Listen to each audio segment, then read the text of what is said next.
Hello, it's me. We're going to start with the one that has the most ridiculous, outrageous album cover, Witchfinder General, Death Penalty. This is a doom metal band from England, part of the new wave of British heavy metal. So let's just get back to this album cover right here. As you can see, it's a bunch of priests that are ravaging a bride, I think, or maybe, I don't know, a woman dressed in white, and they are in a graveyard. So, you know what this reminds me of? This reminds me of Cradle of Filth. Cradle of Filth has a lot of album covers and a lot of art where they are like, standing over a naked woman or several naked ladies. The only difference is that like they're all like dressed like vampires and there's like blood and it's very, very gothic. If you go back here, again, you got the same lady. She could be asleep or she could be dead, but she is naked and there's blood. So, you know what? Given this, she's probably dead. This also reminds me a lot of Cradle of Filth. If you open this, it is the album cover, a big spread of it. This is doom metal, mid-tempo to fast, and it has some elements of punk. I love how it sounds. It's kind of raw in its recording. Not too raw, but pretty raw. It's great. On first listen, I was like, all right, this is okay. I listened to it a second time, and it grabbed me more the second time. The vocalist is a cross between Joey Ramone and Ozzy. Let me know if that's also what you get when you listen to this band. If you like doom metal, you should like this. This band was named after a movie called Witchfinder General.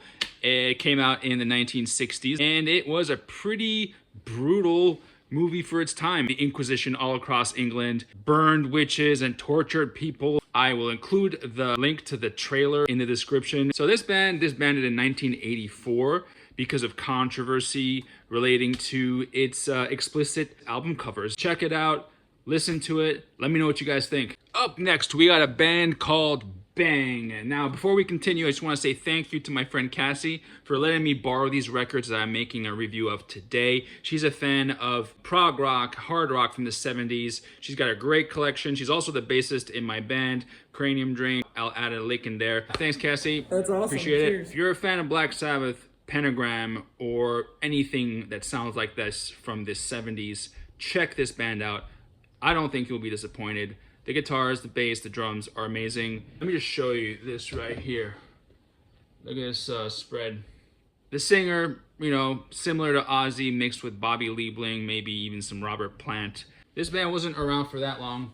My friend Cassie, she went to go see these guys at Maryland Doomfest, I think a few years ago, and apparently I see two signatures there. I think it's this guy and this guy. Clear vinyl, which is pretty cool. According to these guys, when Black Sabbath came over in like 71 or something, that's when they opened for them. They are the ones who taught Ozzy how to do the peace sign.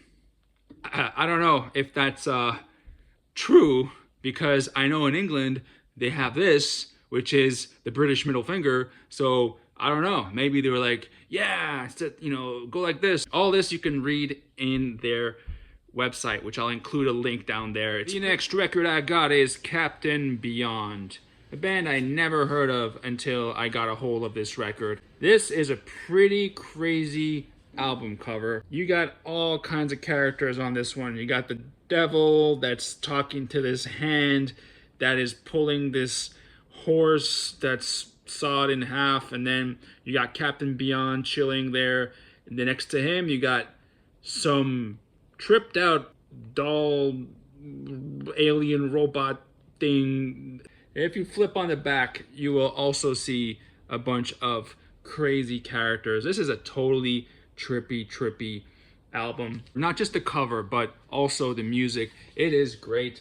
And here's what it looks like on the inside. You can see the band is chilling there with Captain Beyond. This is a super group. Former Deep Purple singer Rob Evans, former Johnny Winter drummer Bobby Caldwell, former Iron Butterfly guitarist Larry Reinhardt, as well as former Iron Butterfly bassist Lee Dorman. If I were to come up with one sentence to describe this album or group, I would say it would be as if LSD and shrooms got together and made an album. Yeah, if you close your eyes, you can just kind of imagine being backstage with these dudes, in 70s, like partying and doing all these drugs and stuff. 70s folk rock vibes, some prog rock, jazz fusion with some hard rock and space rock. Up next, we got The Obsessed, the Purple record. So this is a doom metal band from Potomac, Maryland, my neck of the woods. This is a very relaxing quality album. I say very relaxing because they fuse different types of rock into the doom. So you got the doom, the heavy guitars of the doom,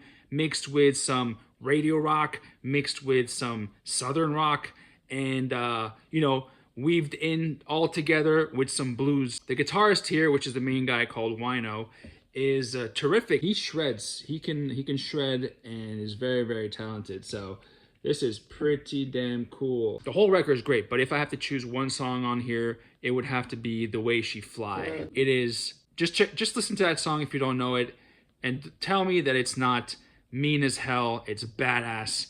It makes you want to turn into a bat and fly out into the night. It comes with an insert, which got some cool pictures here.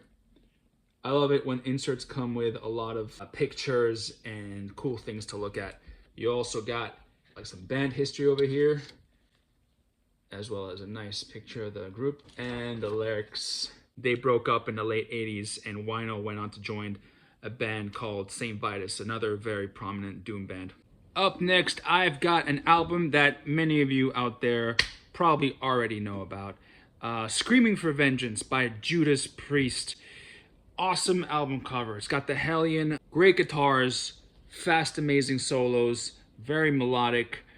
You got Rob Halford. Sitting here listening to this vinyl, I really picked up just on how powerful and versatile his delivery is, as well as unique and creative. Whether it's his mid-range, his falsetto, his highs, it's all powerful and superbly, flawlessly executed.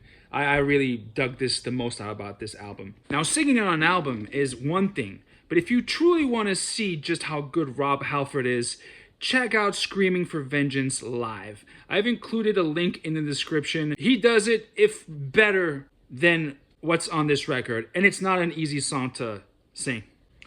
Look at this. Look at this band. Look at these guys. Look at Rob there, man. Awesome. On this side, you got the lyrics. Screaming for Vengeance, Pain and Pleasure, Devil's Child, Fever. You got Another Thing Coming. People consider it, maybe not the best Judas Priest song. I really like that song. Check this out. So this also came with this cool little insert, which is for merchandise. Back in the day, you would get one of these things and select what you wanted, and then you'd include your check or money order, and you would have to mail this, and you'd have to wait. No personal checks accepted. Send money order or cashier's checks. Allow 6 to 8 weeks for delivery. 6 to 8 weeks? Wow. Today you can get stuff like next day delivery, or, if we have to wait 2 days, we start freaking out, you know what I mean? Up next, we've got Accept, Restless and Wild. Fast and aggressive with big, powerful choruses. This album is from 1982 by the German rockers metal band Accept. Great album. The singer Udo sounds like a scruffy version of Brian Johnson, but that's no knock at all on Udo, because truly he's an amazing singer, and his frantic vocal singing style fits perfectly with with the rest of the stuff. This album has a lot of feeling to it.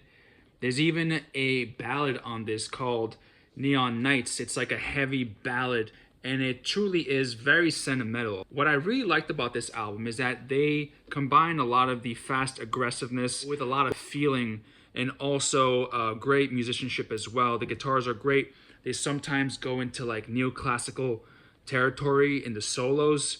So it's a pretty diverse album, and from top to bottom, there's not one bad song on this one. You want to know something funny? So my old cover band, we covered Balls to the Wall. There's a live video of it, which I'll include in the description.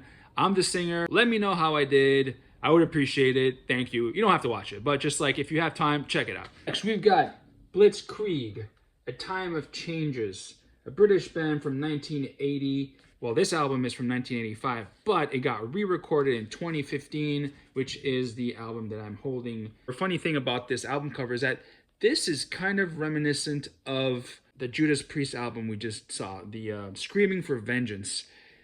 It's like a bug version of the Hellion, right? Or is it just me? So anyways, Awesome guitars, great solos, great production.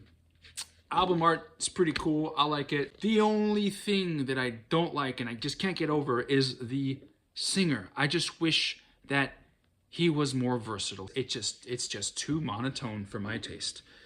Too monotone, too mid-range. He sometimes goes high. He hits like high notes, but it's only for a second or two, and then he goes back to being just very much plain middle of the road. I'm not trying to talk trash about this band because you know what? I actually like the band and I actually like the singer's other band, which you might know. They're called Satan. I saw them actually last month. I saw them in Pennsylvania. They put on a great show. So I'm a fan of them. It's just that I wish that I would be more of a fan if just the vocals were more diverse and dynamic. Up next, I've got Samhain 3, November Coming Fire. Samhain.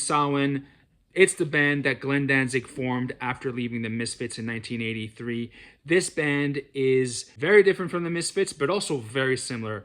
Very similar because Glenn Danzig's vocals is actually very, very similar, if not identical, to what you would expect to hear in a Misfits record. The thing that's different is the music, the soundtrack. So Glenn's vocals laid on top of a spooky, atmospheric, eerie punk / rock. It's like a goth kind of thing. The vocals and the drums are at the forefront, as are the eerie sounds and atmospheric stuff, whereas the guitars are definitely in the back. So it creates this like atmosphere of spookiness.